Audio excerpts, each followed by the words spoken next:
अस्सलाम वालेकुम स्टूडेंट्स। तो आज की वीडियो में बताने जा रही हूँ कि नेशनल स्किल कॉम्पिटेंसी टेस्ट किस तरह होगा, कहाँ होगा और उसका सिलेबस वगैरह क्या है। पहले मैं इस पे वीडियो बना चुकी हूँ बताने के लिए कि भाई क्यों जरूरी है और रजिस्ट्रेशन वगैरह कैसे करनी है। अब आप जैसे देख सकते हो उसकी डेडलाइन थी 20 मार्च। अब रजिस्ट्रेशन क्लोज हो चुकी है। ठीक है, अब कोई भी यूनिवर्सिटी स्टूडेंट अप्लाई करने की कोशिश करेगा तो उसको एरर शो होगा, वो नहीं रजिस्टर कर सकता। अच्छा, जिन बच्चों का रह गया रजिस्टर करना, तो आप लोग नेक्स्ट सेमेस्टर करना। नेक्स्ट सेमेस्टर में इसकी रजिस्ट्रेशन खुलती है तो आप फिर तब अप्लाई कर सकते हो इसके लिए। ठीक है, तो बेसिकली ये टेस्ट आपके लिए जरूरी है अगर आप चाहते हो कि आप सॉफ्टवेयर की फील्ड में जाओ, यानी आईटी की फील्ड में जाओ, जॉब आपको सही मिले, इंटर्नशिप आपको सही मिले, आप वेरीफाइड हो अच्छे तरीके से कि हाँ भाई इसको कुछ आता है, स्टूडेंट को ये सिर्फ ऐसी डिग्री का पेपर लेके नहीं बैठा। तो ये टेस्ट देना आपके लिए फिर जरूरी है और ये डिग्री के लिए भी अब मैंडेटोरी करा हुआ है। ठीक है, अब ये बात कंफर्म कि पीछे आप लोग नहीं सोचो कि मैं टेस्ट नहीं दूंगा तो क्या मुझे डिग्री नहीं मिलेगी। देखो, ये आपकी डिग्री के लिए, आपकी स्किल के लिए और आपके फ्यूचर के लिए, दोनों के लिए जरूरी है। अच्छा, इसके ऊपर डिटेल वीडियो क्यों जरूरी है मैं बता चुकी हूँ, आप चेक कर सकते हो। अब ये मैं बताऊं कि देखो आपका एग्जाम जो होगा वो आपका यही वर्चुअल यूनिवर्सिटी वालों का जो सॉफ्टवेयर है ना, एग्जाम का जो आप देते हो नॉर्मल, आप वो ही यूज करो। ठीक है, यहाँ पे डेमो भी दिया हुआ है, आप चेक कर सकते हो डेमो में ये क्या बताया।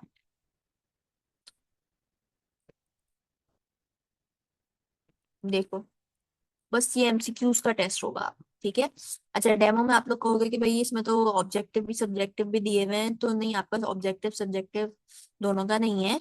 आपका सिर्फ और सिर्फ ये एमसीक्यूज होंगे ना, इसका है। सॉफ्टवेयर यहाँ पे दिया हुआ है ताकि दूसरी यूनिवर्सिटी के स्टूडेंट्स भी जो एग्जाम दे रहे हैं उनको भी थोड़ा आइडिया हो जाए किस तरीके से आपका एग्जाम आएगा, यानी आउटलुक क्या है। सॉफ्टवेयर पता हो तो बच्चा थोड़ा कंफ्यूज नहीं होगा।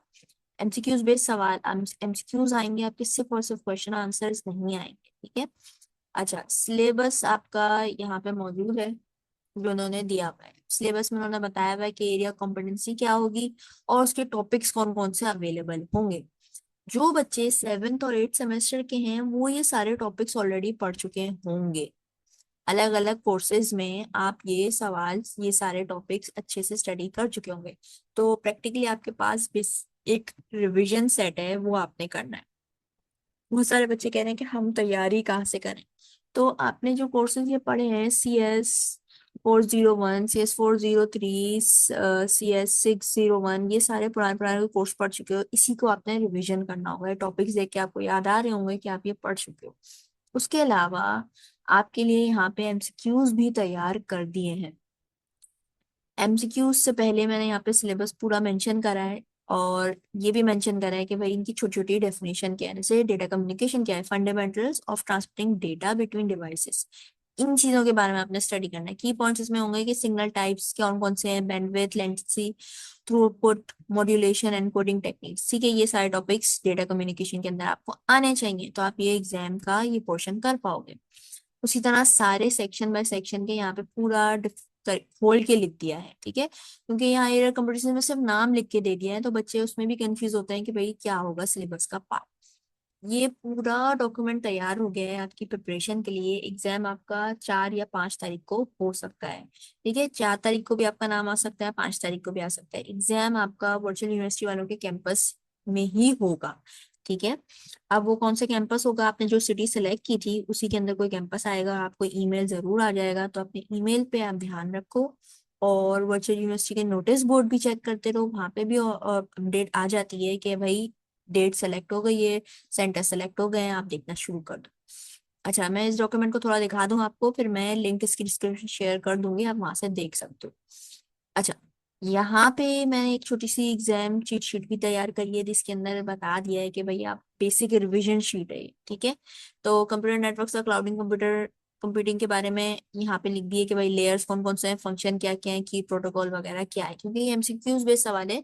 एमसीक्यूज बेस्ड एग्जाम है तो ज्यादा ये डिटेल में बड़े बड़े सवाल नहीं होंगे, लेकिन ये बेसिक बेसिक आईपी एड्रेसिंग किस तरह होती है, सबनेट मास्क किस तरह होता है, जो नेटवर्क डिवाइसेस होती हैं वो क्या, कौन कौन सी होती हैं और क्या करती हैं वो, ये छोटे छोटे इस तरीके से रिवीजन फॉर्म्स बना दिए हैं इनके। अच्छा, ये फॉर्मेट भी है क्योंकि इसमें प्रोग्रामिंग का भी सेक्शन होगा, उसमें C++, जावा, पाइथन, ये वाली प्रोग्राम्स होंगी, तो इनके फंडामेंटल जो सिंटैक्स होते हैं वो आपने जानना जरूरी है, वो भी यहाँ पे बेसिक लिखती हैं। अच्छा, एमसीक्यूज जो है 1000 कुछ एमसीक्यूज यहाँ पे ऐड किए हुए हैं। हर सेक्शन के अलग अलग दिए हुए हैं। प्रॉब्लम सॉल्विंग और एनालिटिकल स्किल्स के दिए हुए हैं 100 तक, ठीक है। प्रॉब्लम देखो सीएस के तो आप सारे कर लोगे, काफी बच्चों का ये इशू है कि भाई हमने अगर सीएस का कर भी लिया तो ये जो प्रॉब्लम सॉल्विंग एनालिटिकल स्किल्स है इसकी कहाँ से करेंगे। तो आपने मैथ्स वगैरह का करा होगा पेपर, आप वो देख सकते हो। मैथ 101 वगैरह आपने अगर पढ़ा है तो उसके हिसाब से आप ये वाला एग्जाम कर सकोगे। नहीं भी कर पाओगे तो आपको थोड़ा बस ध्यान से स्टडी करना है इसमें। जैसे कि यहाँ पे क्या दिया हुआ है सवाल, देर है if all cats are animals and some animals are wild, then assumption क्या है कि बोल रहा है कि अगर सारे के सारी जो बिल्लियां होती हैं वो जानवर होती हैं, लेकिन कुछ जानवर जो होते हैं वो वाइल्ड होते हैं, तो फिर क्या, क्या सारी बिल्लियां वाइल्ड होंगी, या कुछ बिल्लियां वाइल्ड होंगी, या कोई बिल्ली वाइल्ड नहीं होगी, या सारे एनिमल्स बिल्लियां होती हैं। देखो इससे तो हमें जो सवाल दिया हुआ है, जो स्टेटमेंट दिया हुआ है, उससे तो बस ये पता चल रहा है कि कुछ जानवर होते हैं और लेकिन सारी बिल्लियां जानवर होती हैं, तो आप कह सकते हो कि भाई कुछ बिल्लियां वाइल्ड होंगी, ठीक है। इस तरह लॉजिक और रीजनिंग आपने इस्तेमाल करनी है। अच्छा, यहाँ पे बताया हुआ है हमें कि 3, 9, 27, 81, तो आगे से सेक्शन में कौन सा नंबर आएगा, तो आप देखो 3 के मल्टीपल्स जा रहे हैं, तो 81 फिर क्या हो जाएगा, उसकी पावर बढ़ाओगे तो 443 आ जाएगा। उस तरह यहाँ पे देखो सवाल है कि अगर A = 1 है और B = 2 है, तो फिर CAT क्या होगा, क्या वैल्यू होगी इसकी। तो पहली बात, अगर ये 1 है B 2 है तो C 3 होगा, ये हम अजम्पशन रख सकते हैं क्योंकि सीरीज में जा रही है इसकी काउंटिंग। तो ये हो जाएगा, A हो जाएगा 1 और C हो जाएगा 3। तो 3 + 1 प्लस, अब काउंटिंग पे लेके जाओ तो T हो जाएगा 20। इन तीनों को प्लस कर दोगे आप, आपके पास आ जाएगा 24। बस इतना सिंपल सा है। इसी तरीके से आप सवाल अच्छे से इसके रीड करोगे तो आपको समझ में आ जाएगा किस तरीके से इसका आंसर निकल रहा है।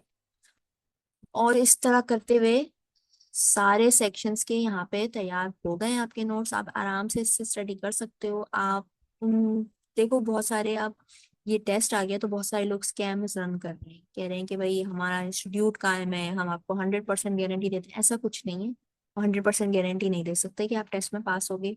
वो सिर्फ और सिर्फ आप लोगों से एक्स्ट्रा एक्स्ट्रा फीस चार्ज करें, क्योंकि एग्जाम अभी यहाँ पे इन्होंने बोला है मैंडेटरी, तो एकदम से सारे 10-10 लोगों ने अपने इंस्टीट्यूट खड़े कर लिए कि हम पढ़ाएंगे, हम पूरा 100% गारंटी दे रहे हैं। उनकी 100% गारंटी किसी किसी क्वांटिटी में नहीं आती, क्योंकि अभी टेस्ट ही पहली दफा दूसरी दफा ये लोग कर रहे हैं, ठीक है। तो आप लोग स्टडी खुद करो, ये सारे यहाँ पे दिए हुए हैं एमसीक्यूज, आप आराम से इनसे स्टडी कर सकते हो, आपका एग्जाम आराम से हो जाएगा। ये जो एमसीक्यूज आए हुए हैं, ये वो वाले एमसीक्यूज वहां से तैयार किए हैं जो एग्जाम में आ चुके हैं, और ऐसे सिमिलर एग्जाम्स में इस किस्म के सवाल आते हैं लाजमी, उसके हिसाब से ये सारे के सारे एमसीक्यूज तैयार हैं। आप आराम से इससे प्रिपरेशन करो। तो आज 25 है, आप इंशाल्लाह 4 तारीख 3 तारीख तक आराम से प्रिपरेशन कर सकते हो, 4 दिन 5 दिन में हो जाएगी पूरी।